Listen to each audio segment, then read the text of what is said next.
Hello everyone, and welcome back to Kai's Good Fruit Media Perspectives. Now, this was a video I actually wasn't planning on doing today. I was planning on getting back to my gaming, but then I came across this video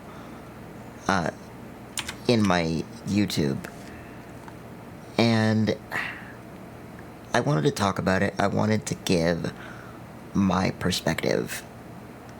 Now, for those of you that don't know, a little bit before Thanksgiving, Skillet released this song, or I should say this rendition of O Come, Emmanuel.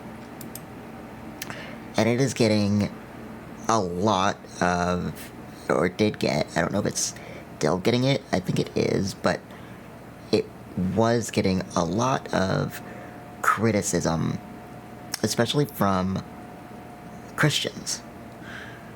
Now, I grew up with Skillet. My cousins introduced them to me first, and I've loved them ever since.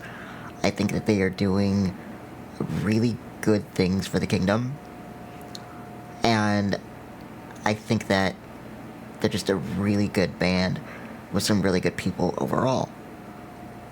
But this song is getting a lot of controversy, actually. And in a way, I kind of understand it. It's definitely not how you would normally hear this song. This supposed to be this very, like, joyous, happy, Christmas song. But there are things about it that I think need to be understood a little bit more. So, here's the way it's going to work. We're going to watch the video first.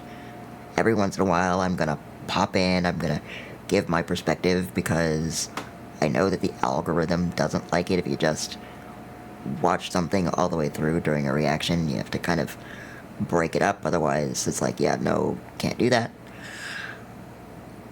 And I think that does actually, like, depend on the creators too, but still, it's better to be safe than sorry, so I'm gonna just do it that way. But then at the end, I'll really give my perspective, and we'll get into the meat and potatoes, and it's gonna be a combination of my feelings on it and some things that I heard from other reactioners and how they were affected by it, and also some things that were going on during the recording and the creation of this rendition. And that actually is probably one of the most important things, is the background, because at least I think it kind of explains a little bit as to why it was done this way. So, let's just get into it. Like I said, we're going to watch it. I'm going to give my 2 cents every once in a while. And then at the end, we'll get to the whole explanation and, like, my actual real thoughts on it. So, here we go.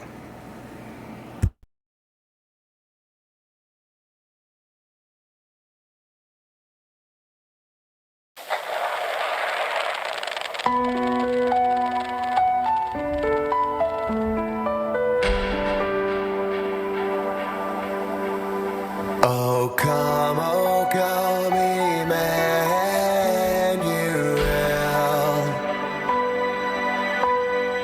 and ransom captive Israel,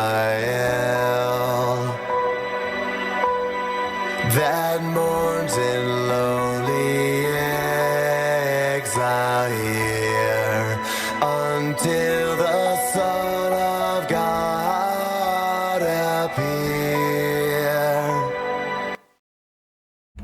Okay, so right away, you definitely notice some things that are very, very different from other renditions and even, like, the original, I guess, like, showing and video of this song. First of all, John is in a hospital room, and he is like, he's calling out to God, he's praying in front of an empty hospital bed. It's a very dark, very solemn scene. You can see the light that's coming through the window, which is like, the light at the end. But overall, just the way that the song is being projected, it's very mournful, it's very lamentful, and in my opinion, it's actually really, really, more reminiscent of what I think the song is trying to, show.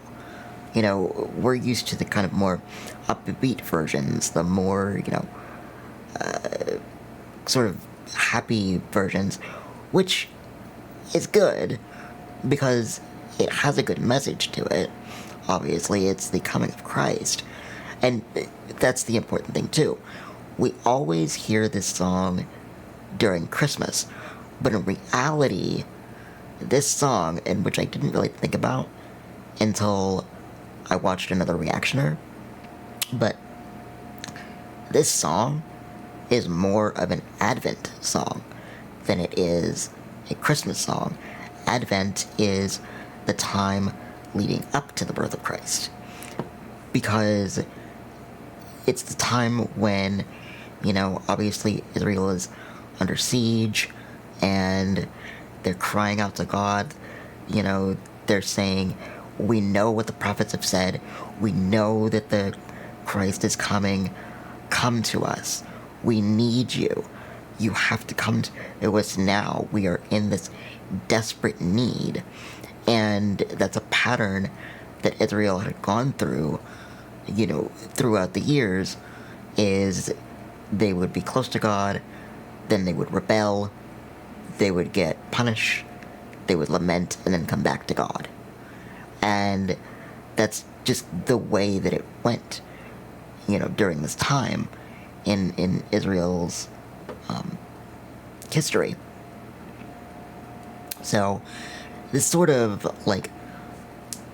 down, very solemn tone is, I think, a very, very good way of presenting this song so far. And this idea of, this hospital room where he's obviously lamenting something is kind of, it's something that allows it to come out of just, this is a song about the past. This is a song about Israel's history. But it's something that we can relate to because we've all had times when we were upset about something, sad about something, and maybe we felt like our prayers were not being answered. And so we would be sad, we would be upset, and we would just cry out. And this is a really, really good, showing and rendition of that. So let's go ahead and move on.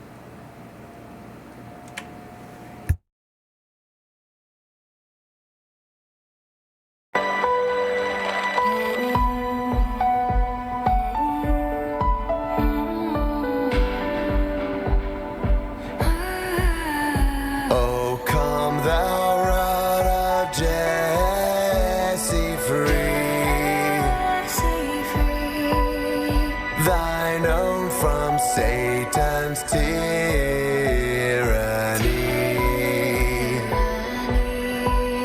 from death.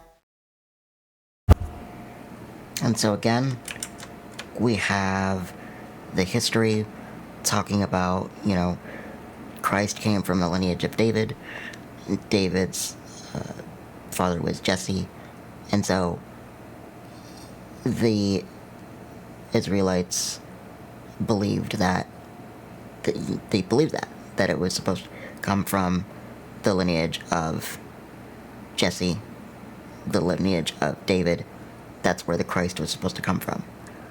But then again, we have this dark sort of, melancholy church scenery, and they've got really low voices, very calm, very subdued. It picks up a little bit, but there's still that very subdued, very calm, very sort of mournful tone.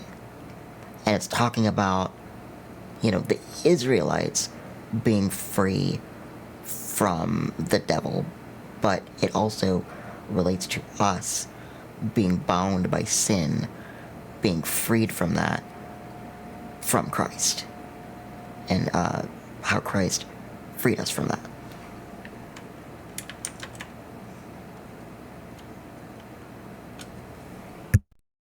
Steps of hell thy people save, and give them victory o'er the grave. The Bible says that the wages of sin is death. When Jesus came and he died for our sins, all of our sins, from the past to the present to the future, he saved us from the grave. And that's what that is telling us, is that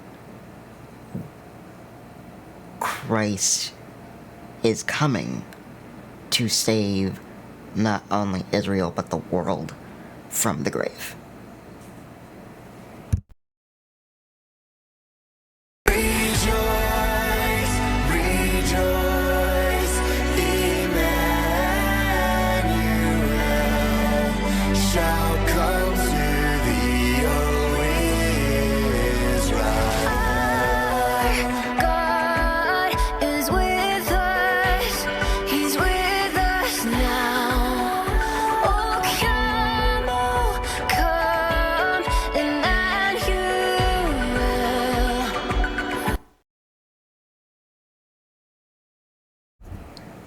It's picking up now, but they're still very reverent.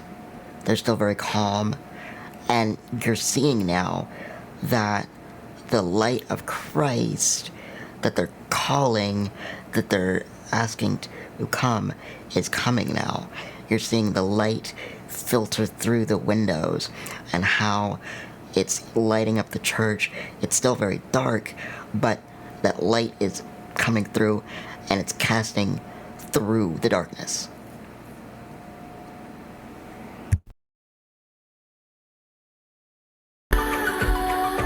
Oh, come thou day spring, come and cheer our spirits by thine advent here. Disperse the gloomy clouds of night, and death's dark shadows put to flight.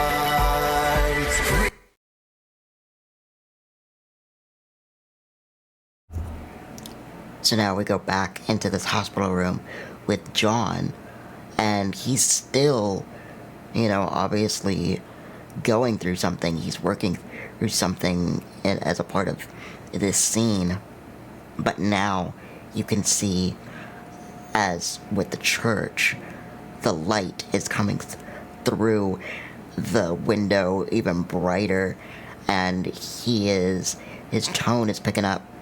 He's picked up his head a little bit, and he's singing of this escape from this darkness, and how that is who Christ is. And that is brightening up the room the way that he's telling his soul, yeah, we're dealing with something right now, but Christ is still in it. And that's what's going to brighten the path. That's what's going to brighten the darkness.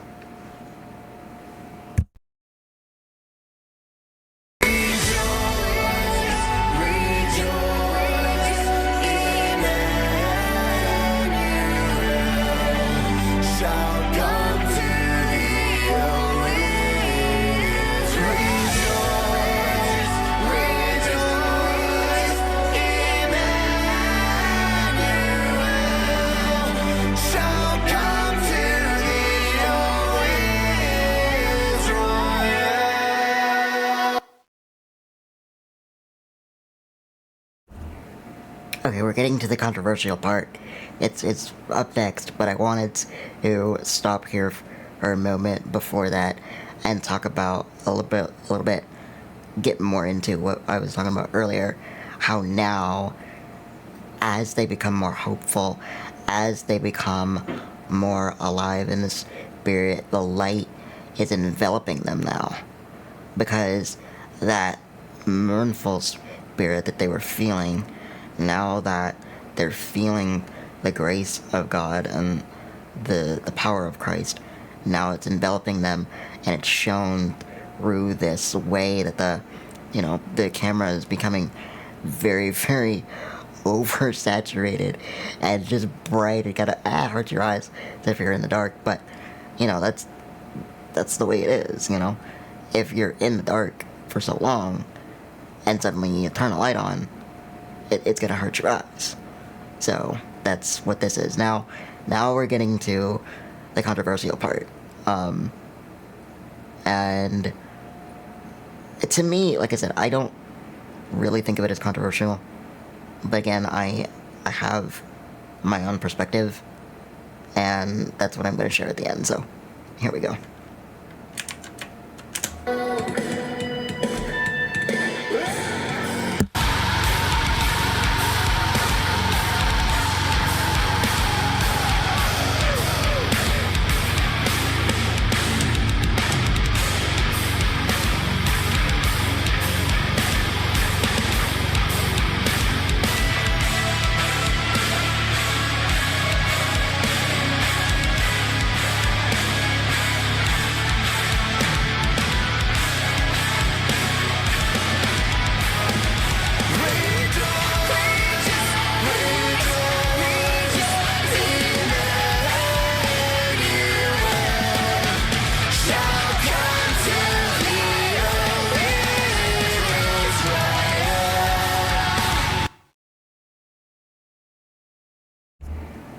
Starting to kind of get the point. They're calling this demonic. And to me, it's funny, but it's not funny. Because I feel like it's very misinterpreted. And I also feel like there's a lot of judgment involved. And I'll get into that in the end here, like I said. But the one thing that I want to kind of put into your minds before that conversation is the reason why I say I feel like there's a lot of judgment is because the way it looks and the way that they look.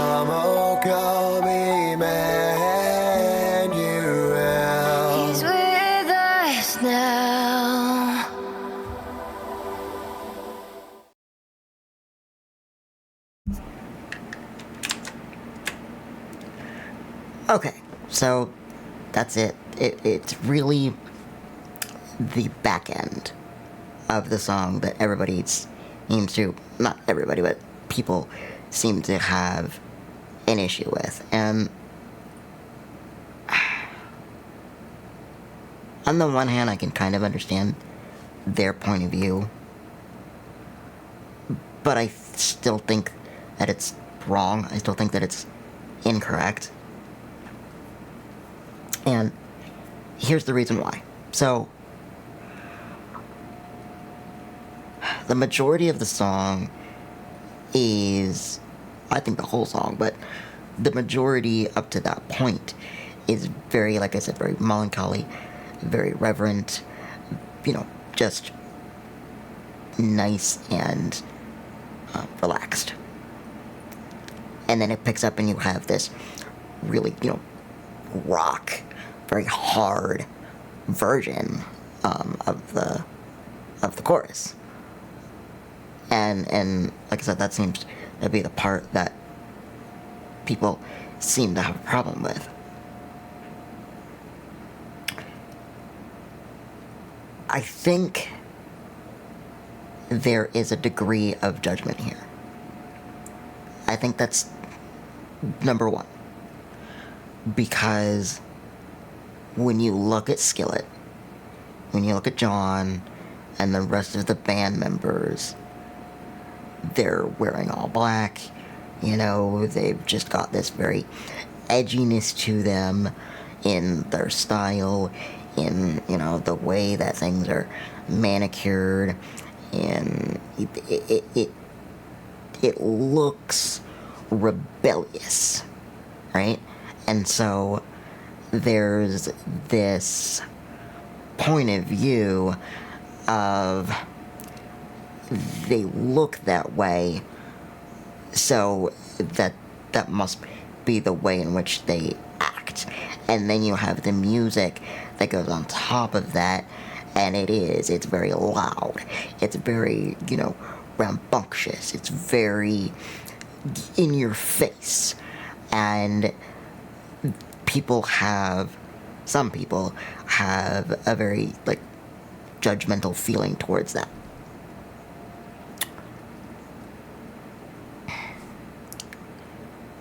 The flip side of that is, number one, there are all different kinds of people, all different kinds of music, and all different kinds of everything. And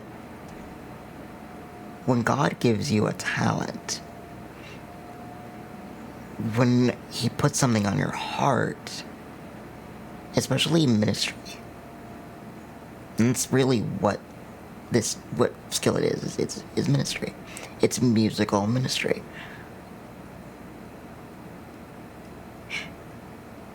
The way in which you present it, if you're true to the word and you're true to God, then it still has the power to be uplifting, and it still has the power to glorify Him. But we have this perspective, and this is another point of view that came from another reactioner, of the fact that contemporary Christian music tends to be very upbeat, very kind of pop in a way.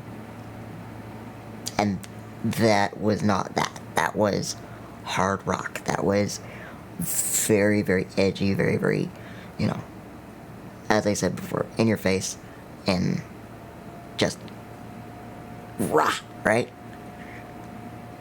And so it messes with the perspective of people, and it subverts their expectations sometimes of what they think a Christian song and what a Christian band should be, what they should sound like. Now, going back toward the beginning of the song, when we're more in the really mournful, really lament, version. And this is, again, kind of my perspective, but also, something that someone else brought up. Churches today, especially mega churches, have this idea of, if you believe enough, if you pray hard enough, if you worship loud enough, then your life is going to just pan out. Your life in this world is just going to pan out. That's not the case. Nowhere in the Bible does it say that. In fact, It says the exact opposite. It says, we are going to suffer for Christ. This song, I keep saying song, this rendition subverts the perspective of everything is going to work out as long as you believe. As long as you, like I said, you pray hard enough or you sing loud enough that everything in this world is going to work out. In the end, yes, if you believe with your whole heart and you confess your sins and all of that, then yes, in the end it will be joyous. It will be, you will be, in a place where there is no pain, there is no hurt, and that is the end. But here, in this world, you are going to suffer for Christ. You are going to feel sometimes that the world is against you, and that's a good thing. Because this world is not of Christ. So the more that you upset this world, the more you should know that you're in the right direction.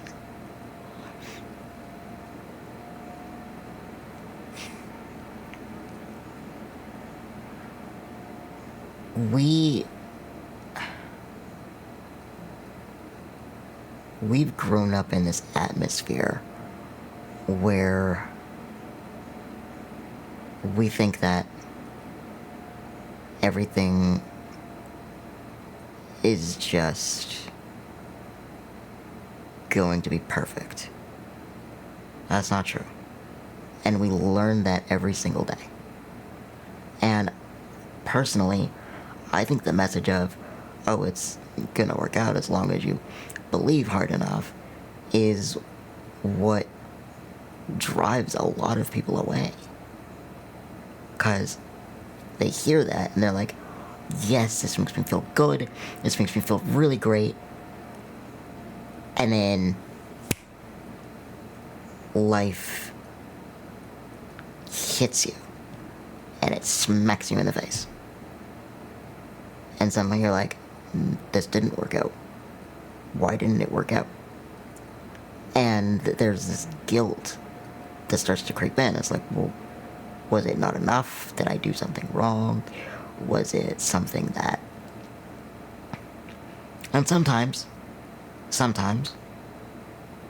it is.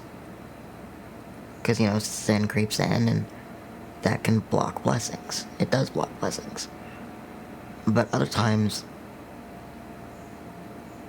it's not necessarily that. There are all different kinds of reasons why things can be allowed to go wrong. Sometimes those things just bring us closer to Christ.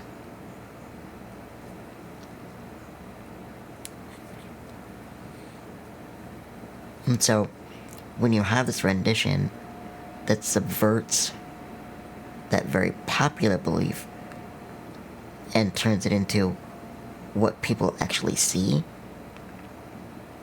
people are going to relate to that and they're going to latch onto it and they're going to be like, okay, so things are not always going to work out, but... And they're going to see the reverence that is still present. And they're going to go, but why though? Why have this reverence? And it's going to make them curious. And maybe they'll look into it and maybe they won't.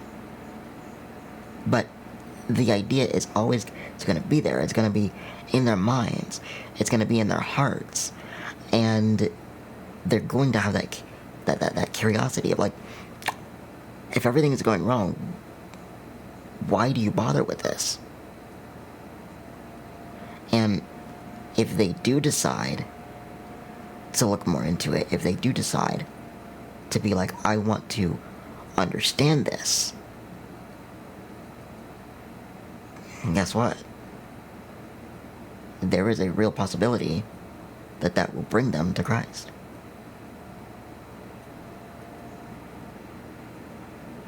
The second thing is, the coming of Christ, the first coming of Christ, was a silent night. The second coming of Christ is not going to be that. He's not coming as a baby. He's coming as a holy, conquering king. And he's coming with the sword. And yes, the end will be peace. The end will be love everlasting. But there's gonna be a lot along the way. And it's gonna be a reckoning. So, in the beginning of this song, when you have this peace that's like, Christ is here. He's within us. And that's a great thing. Oh, but in the end, the earth is going to have to go through this reckoning. And everything is going to change. And it's going to be instantaneous when God comes in to just wipe it all out and defeat, Satan for the final time. It's not going to be, God's army is going to be, winning, and then, Satan's army is going to be winning. That's now. Now, sometimes it feels like Satan's army is winning. But when God really comes back, and when Jesus really comes back, and he's ready, and he's really, really had it, and he's ready to turn this back into his kingdom, it's gonna be like that. It's gonna come hard, it's gonna come fast, and it's gonna come in your face. And that's exactly what was happening there at the end. They were saying, "Oh come, Emmanuel, save us, save Israel." But we know it's gonna be a hard route. We know that there's gonna be a reckoning. But in the end, we win. It's gonna be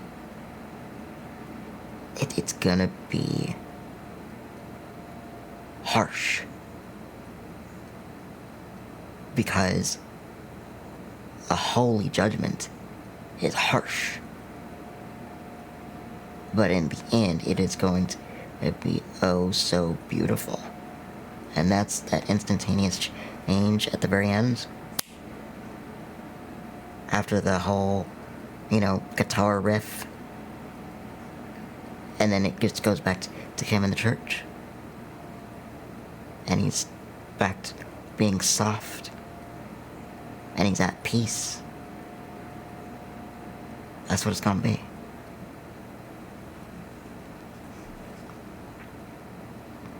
So I think that's actually a really, really great showing of that.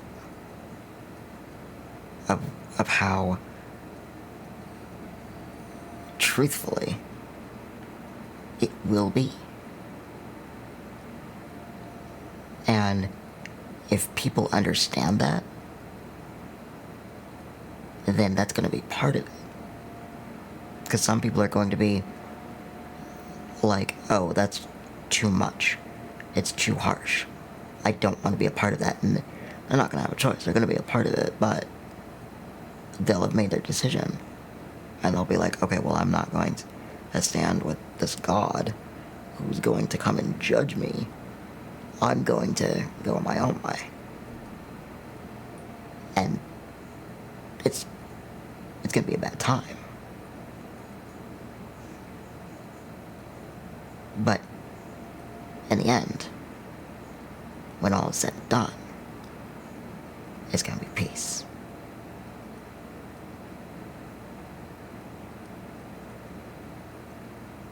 And the last thing that I'll say about this and about the controversy is this world is changing.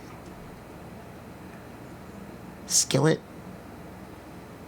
has always been about reaching the youth. And now more than ever, they are harder and harder and harder to reach. And so, sometimes, you've got to meet them where they are. That's what I try to do with this channel.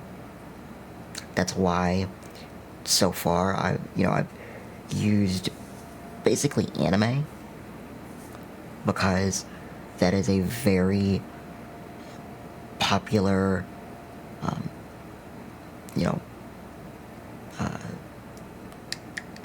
community.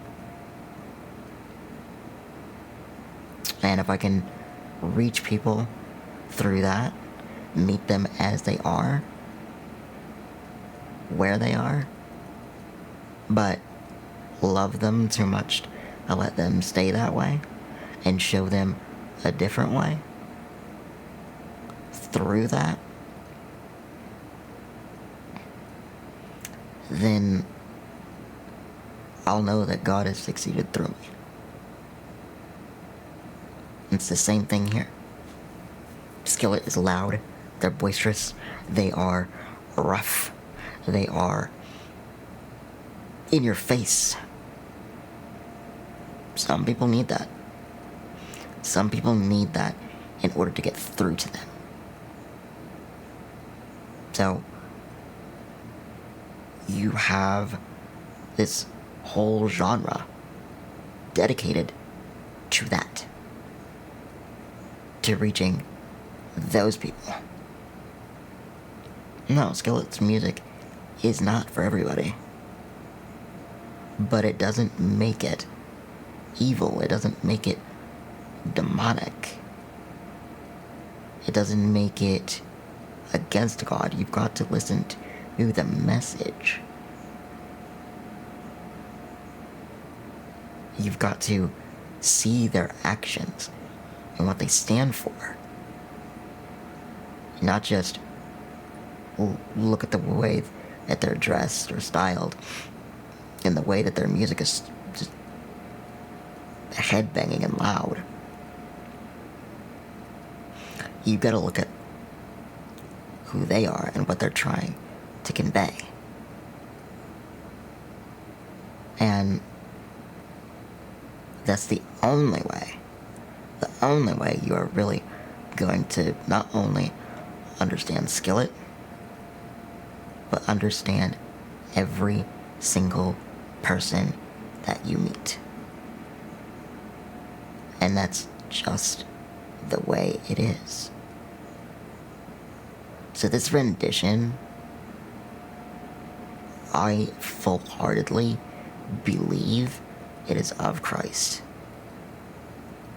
I full-heartedly believe that the message is rooted in the Word. It's rooted in the living Word, the Bible. And that's what's important. Not how loud the volume is. How he screams.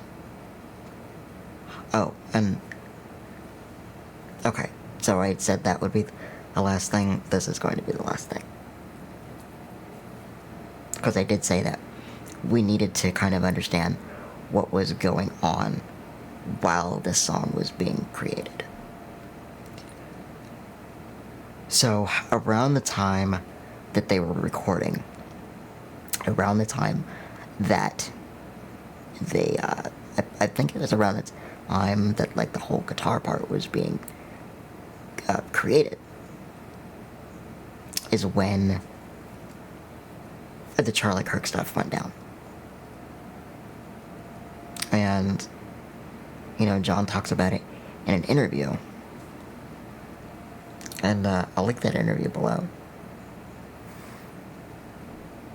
He talks about, he didn't know Charlie personally. He didn't,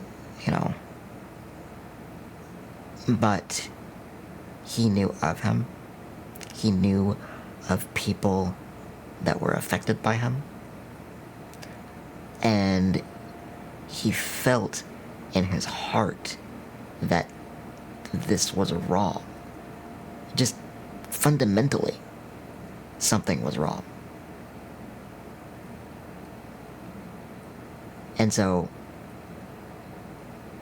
that, to a point, turned into this loud, desperate, and just raw call out to God, saying, "Oh come, Emmanuel. Come and fix this world, because we need it oh so desperately."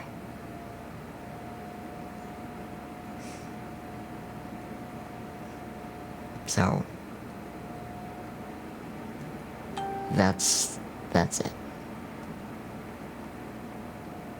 It's about the message that it conveys, not the volume. Sometimes you need the volume to be loud, to break through. And I think that that's what Skillet has done here. I think this is going to, and I've already seen it, I think this is going to reach out to a lot of people, and a lot of people who maybe they have never heard of Christ, or maybe they were raised Christian, but then they broke away. It's going to give them something to anchor to.